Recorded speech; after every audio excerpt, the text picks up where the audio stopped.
महेश एक गरीब किसान था। उसका गांव में एक छोटा सा खेत था। वो सारा दिन खेत में ही काम करता रहता। उससे जो कुछ भी पैसे कमाता उसी से अपना खर्चा चलाता था। वो साधारण जीवन जी रहा था, लेकिन वो खुश नहीं था। क्या जिंदगी है, पूरे दिन काम करता रहता हूं, फिर भी मुझे क्या मिलता है? ये गरीबों वाली जिंदगी। क्या पूरी जिंदगी मैं गरीब ही रहूंगा? खैर, थोड़ा बाहर जाकर घूम लेता हूं ताकि मन शांत हो जाए। घर में बैठना तो श्राप है। महेश घूमता घूमता अपने खेतों में पहुंच जाता है। अरे ये प्रकाश कैसा है? ये तो मेरे खेत से आ रहा है। कहीं आग तो नहीं लग गई? मुझे चलकर देखना चाहिए। एकदम से महेश के सामने एक परी प्रकट हो जाती है। कितनी स्वादिष्ट मूली है। आज मैं सारी खा जाऊंगी। ए लड़की, तुम कौन हो और मेरे खेत में क्या कर रही हो? जाओ, भागो यहाँ से। तुम किसान हो ना? यहाँ आओ मेरे पास। मैं तो तुम्हें ही ढूंढ रही थी। क्या मतलब? और तुम कौन हो? मैं एक परी हूँ, जादुई परी। जब कुछ दिन पहले तुम खेत में हल जोत रहे थे, तुम्हारे हल ने मेरी जादुई अंगूठी को तोड़ दिया। इस तरह मैं उससे बाहर आ गई। क्या? हाँ, उस दिन से ही मैं तुम्हारे खेत में रहती हूँ। तुम मेरे दोस्त हो। तुमने मुझे उससे आजाद किया है। तो क्या तुम सच में एक जादुई परी हो? परी गायब होकर 3 छड़ियां लेकर आती है। यह मेरी 3 जादुई छड़ियां हैं। इनमें से एक का चुनाव करो। तो उससे क्या होगा? उस बात की चिंता तुम बिल्कुल मत करो। बस ध्यान रखना, काली वाली को मत चुनना। ठीक है, मैं सफेद वाली चुनता हूँ। बहुत अच्छी पसंद है। लो इसे पकड़ो और मेरे सिर पर 2 बार घुमाओ। क्या? जैसा कहती हूँ वैसा ही करो।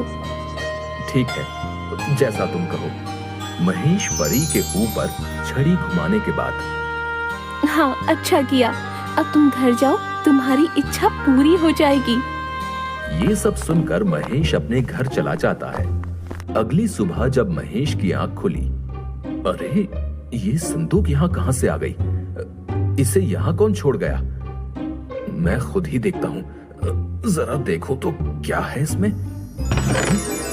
इतना सारा सोना? ये जरूर परी ने किया है। मेरी इच्छा पूरी हो गई। और इस तरह परी का जादू काम कर गया। महेश अब एक अमीर आदमी बन चुका था। लेकिन जैसे जैसे दिन बीतते गए, महेश को एक सवाल बहुत परेशान करने लगा। परी ने मेरी इच्छा पूरी कर दी, लेकिन क्या होता अगर मैं वो दूसरी वाली छड़ी का इस्तेमाल कर पाता? शायद मुझे वो इससे थोड़ा ज्यादा दे पाती।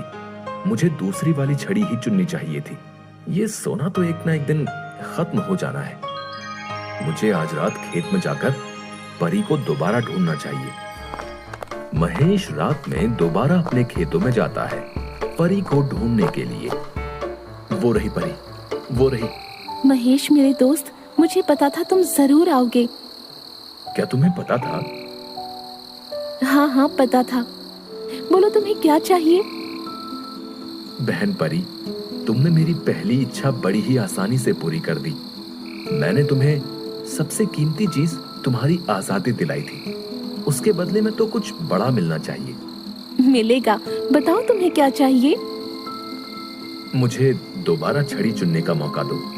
ठीक है, लेकिन ध्यान रखना, काली वाली मत चुनना। मैं इस लाल छड़ी को चुनता हूँ। बहुत बढ़िया पसंद है। अब तुम जानते हो तुम्हें क्या करना है। अब तुम घर जाओ मेरे दोस्त, तुम्हारी इच्छा सुबह पूरी हो जाएगी। वैसा ही हुआ। अगली सुबह जब महेश की आंख खुली, ये तो सच हो गया। वाह वाह वाह वाह, हीरे! ये तो पिछली बार से भी बहुत बढ़िया है। मैं गांव का सबसे अमीर आदमी बन चुका हूँ, या फिर पूरे देश का। और वाकई में महेश सबसे बड़ा आदमी बन चुका था। उसका घर बड़ा बन चुका था। उसके पास सबसे बढ़िया खाना और कपड़े थे। यहां तक कि उसने अपने घर में कर्मचारी भी रख लिए थे। काफी दिनों तक महेश मजे की जिंदगी जीता रहा। ऐसा कुछ भी नहीं था जो महेश नहीं खरीद सकता था। लेकिन एक और ख्याल उसके दिमाग को परेशान करने लगा। मेरे पास सब कुछ है, लेकिन तीसरी छड़ी का क्या? वो परी मुझे तीसरी छड़ी क्यों नहीं लेने देती? मुझे पक्का यकीन है उसमें कुछ बहुत ज्यादा ही अच्छा होगा। शायद वो छड़ी मुझे दुनिया का सबसे अमीर और शक्तिशाली आदमी बना दे। हाँ, यही बात है। ऐसे काम नहीं चलेगा। मुझे चलकर परी से छड़ी लेनी ही होगी। आज रात परी के पास जाकर मुझे वो छड़ी लेनी ही होगी। उसे भी क्यों छोड़ना? और इसलिए महेश उस रात वो रही परी। अब मेरे पास देने के लिए कुछ नहीं है। है ना वो काली वाली छड़ी? नहीं नहीं नहीं, वो मैं तुम्हें नहीं दे सकती। लेकिन मुझे वो चाहिए। तुम्हें पक्का यकीन है? अगर एक बार तुमने उसे चुना तुम उसे वापस नहीं कर पाओगे। हाँ, मुझे पक्का यकीन है। फिर तो ठीक है। परी गायब होकर काले रंग की छड़ी लाती है। लाओ लाओ, दे दो मुझे। लेकिन इसमें उल्टा काम करना पड़ता है। डर जाओ। क्या? हाँ, इस छड़ी को मुझे तुम्हारे सिर पर घुमाना होगा। अब जो भी हो घुमाओ मेरे सिर पर। मैं अपनी इच्छा को कल सुबह पूरी होते हुए देखना चाहता हूँ। परी ने महेश के सिर पर छड़ी को घुमा दिया। लो, हो गया। अब तुम घर जाओ और सो जाओ। कल तक तुम्हारी इच्छा पूरी हो जाएगी। अब मैं और इंतजार नहीं कर सकता। और मैं भी तुम्हें अब अलविदा कहती हूँ। अब यहाँ रहने के लिए मेरे पास और कोई कारण नहीं बचा है। ठीक है, अलविदा। महेश भागता हुआ घर जाता है और सोने की कोशिश करता है। उस रात वो थोड़ा बेचैन भी रहता है। उसके दिमाग में तरह तरह के सुंदर सुंदर ख्याल दौड़ रहे थे। अगली सुबह जब महेश की आंख खुली, हे भगवान, हे भगवान, कहाँ है वो? कहाँ है वो? ये रहा। मुझसे और इंतजार नहीं होता। महेश भागकर संदूक की तरफ जाता है। उसमें से बदबू आ रही होती है। हे भगवान, ये क्या है? इतनी गंदी बदबू कैसी है?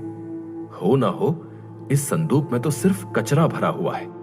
महेश के घर में संदूक खोलने के बाद सभी चीजें कचरे में परिवर्तित होने लगती हैं। नहीं नहीं, ये क्या हो रहा है? बस करो, बस करो। ये सब क्या हो रहा है? अरे नहीं नहीं, ये मैंने क्या कर दिया है? भगवान, ये मैंने क्या कर दिया? सब कुछ चला गया। मैं लुट गया। अरे मेरे लालच के कारण मैं बर्बाद हो गया। महेश फूट फूट कर रोने लगता है और इस तरह महेश एक बार फिर से गरीब हो जाता है। लेकिन उसको बहुत जरूरी सबक मिला कि लालच बुरी बला है।